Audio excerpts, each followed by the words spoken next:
after being spotted playing a card game on his mobile phone. This was during a heated council meeting. Members of the public who were at the meeting in Newton Abbot were infuriated when they saw what was happening. Well, Sophie Pearce joins me now to tell us more. Sophie, what was this meeting?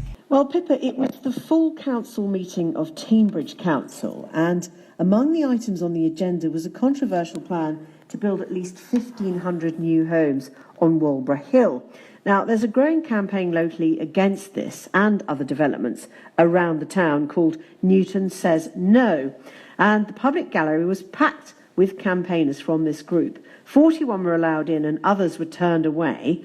They were keen to hear the debate and ask questions, and also just to show their opposition to the housing plan. So far, so good. So what happened next then, Sophie?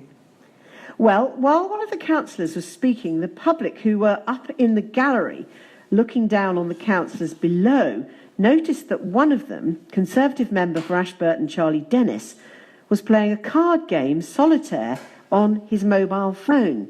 Now, Claire Sampson was one of those people in the gallery. Whilst Jackie Hook was giving us her views on what we consider to be a very, very important issue, members of the gallery looked down and spotted that Councillor Charlie Dennis was playing Solitaire on his mobile phone. And when he was asked, "What are you doing?" his response was that he was bored by the meeting, which horrified and flabbergasted us, and it caused a rowdy situation. So this then led to the meeting being suspended for half an hour, with members of the public being told to calm down. Unsurprisingly, they were pretty angry about the situation. So did the meeting carry on then? Well, it did after a short break, and in due course, the housing matter was voted through. Campaigners feel their faith in local democracy has been shaken by this, though. Here's Claire Sampson again. It was an issue that was up for discussion, but also one that was to be voted on. So they needed to vote on that day as to whether they were going to be voting for or against. And this was being discussed, and he wasn't listening. He was playing his game. How can he vote properly and sensibly if he's not listening to the information about this situation? So members of the public left feeling pretty cross. And of course, news spread very quickly because everybody has a mobile phone with a camera these days.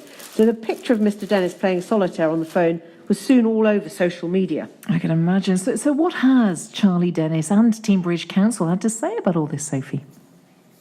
Well, BBC Radio Devon has phoned Mr. Dennis, but so far has had no response. We also contacted the leader of the council and the Conservative group, Jeremy Christophers, who's also not responded. Teignbridge Council have told us that Mr. Dennis has apologised in writing to the chairman of the council, Avril Kurzweil, and the spokeswoman also said the behaviour of individual members is their responsibility. If a complaint is made in regard to their behaviour, it will be considered in accordance with Code of Conduct procedures. And there'll be more on this, Pippa, on our breakfast show tomorrow with Laura and Gordon. We'll be exploring more of the debate around the expansion of Newton Abbot and the building of thousands more homes in the area. OK, Sophie, for now, many thanks indeed for bringing us up to date on that. Gordon and Laura with us for the breakfast show from 6:30 tomorrow morning, right here on BBC Radio Devon.